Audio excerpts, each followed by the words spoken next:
आमे आज बनैबा जह्नीर एक नुआ रेसिपी जह्नी पिठौ। नमस्कार सांग माने ओडिया एसएम को आपण मानकु बहुत बहुत स्वागत। वीडियो स्किप न करी आरंभ शेष पर्यंत देखंतु। जदि वीडियो पसंद आसे वीडियो को लाइक शेयर करी चैनल को सब्सक्राइब कर देबे। तो एमिति नुआ नुआ रेसिपी देखिबा पई सब्सक्राइब कला बेले पाखरे थिबा बेल आइकन को प्रेस करी ऑल क्लिक करिवे। तो चलो देखिबा आजिर रेसिपी।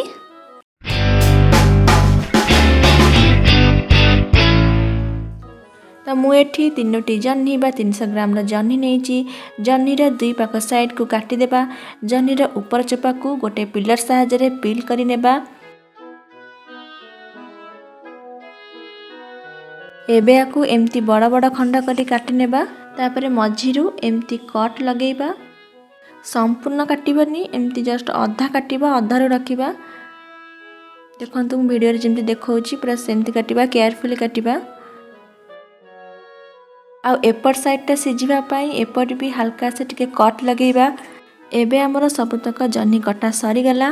एथिरे हाफ चमच लूण हाफ चमच हळदी गुंडा पकई गोळई देबा। आउ 15 मिनिट पाई छाड़ी देबा। ता भितरे आमे पिठौ तैयारी करि नेबा। तो गोटे बड़ बाउल रे मु एठी गोटे कप चाउल गुंडा नेइची।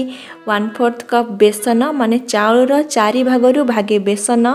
1/4 कप मैदा माने बेसन जतिकी मैदार क्वांटिटी सेतिकी।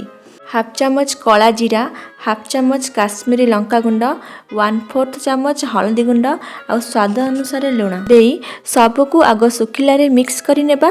तापरे अल्प अल्प पानी देई गोटे सेमी थिक रो बैटर रेडी करि देबा। जह्नी रे जेहेतु पानी थाए तो टिके लूण पकई देले सेथुरु पानी बाहर। तो जह्नी को एमती चिपुड़ी सबुतक पानी बाहर करि देबा। जह्नी को बैटर रे एमती डीप करी आमे एबे आकु छाणीबा। तो छाणीबा पाई मु एठी कड़ाई रे किछि तेल गरम करि नेइची। फ्लेम को मीडियम रु लो करी एबे आमे छाणीबा।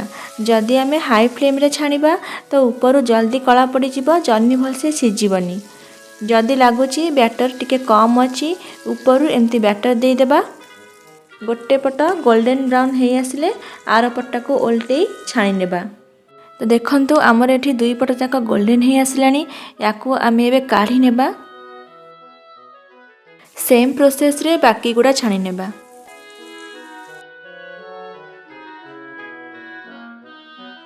गरमा गरम जह्नी पिठौ खाइबा पई रेडी हो गला। याकू आपण माने पखाळ भात नहीं तो गरम भात सह खाई परिबे। जदि वीडियो पसंद आसिला वीडियो को लाइक शेयर करने को भूलिबेनी। तो पुणी देखा नेक्स्ट वीडियो रे। रहुची धन्यवाद।